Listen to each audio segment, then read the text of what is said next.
বাংলাদেশ থেকে বাংলাদেশ এয়ারপোর্ট থেকে ইমিগ্রেশন পার করতে যাই, সেখানে বিভিন্নভাবে প্রবাসীদের হয়রানির মধ্যে পড়তে হয়। তাদেরকে যথাযথ সম্মান প্রবাসে তারা দিয়ে থাকেন না, তাদের সাথে খারাপ ব্যবহার করে। কখনো কখনো এয়ারপোর্টে ইমিগ্রেশন থেকে তাদেরকে বলা হয় কামলা।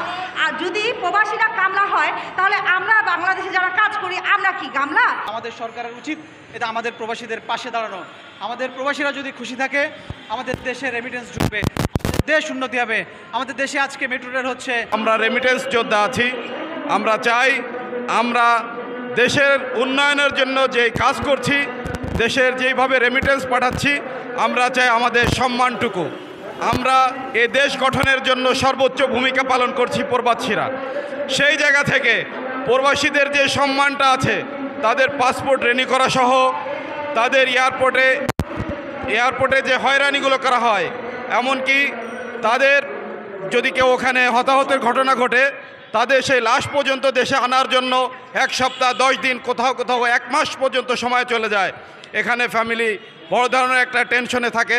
এজন্য বর্তমানে যারা অন্তর্বর্তীকালীন সরকারে আছেন, আপনাদের কাছে আমাদের দাবি, প্রবাসীরা দেশ গঠনের জন্য যে ভূমিকা পালন করছে, তাদেরকে সেই যথাযথ সম্মানটুকু প্রদান করা হোক এবং এয়ারপোর্টে তাদেরকে ভিআইপি একটা ব্যবস্থা করা হোক। যারা প্রয়োজনে প্রত্যেকটা দেশের জন্য আলাদা আলাদা করে ভিআইপি গেট করে দেওয়া হোক, যাতে করে প্রবাসীরা শান্তিভাবে সুশৃঙ্খলভাবে ইমিগ্রেশনে এবং তাদের লাগেজের যেই সমস্যাগুলো দেখা যায়, এইগুলো সুন্দরভাবে সমাধান করে এনাদের জন্য আলাদা সিকিউরিটি দিয়ে তাদেরকে এক্সিট করার ব্যবস্থা করে দেওয়া হোক। এইভাবে আমাদের প্রবাসী ভাইদের বোনদের ওখানে হয়রানি করে 1 ঘন্টা 2 ঘন্টা ওখানে বসিয়ে রাখে, যেটা আমি নিজের চোখে অনেকবার দেখেছি, কারণ আমি বিদেশে যাতায়াত করি। আর এটা আমার সাথে হয়েছে। আমার ফ্যামিলি থেকে আমাকে অনুমতি দিয়েছে যে তুমি যেতে পারো, বাংলাদেশের বাইরে বিজনেসের জন্য তুমি একা ট্রাভেল করতে পারো, কিন্তু ইমিগ্রেশনে আমাকে বলা হয় যে আপনি মেয়ে মানুষ কিভাবে যাবেন, আপনার রিস্ক আমি নিতে পারবো না, আপনি যেতে পারবেন না।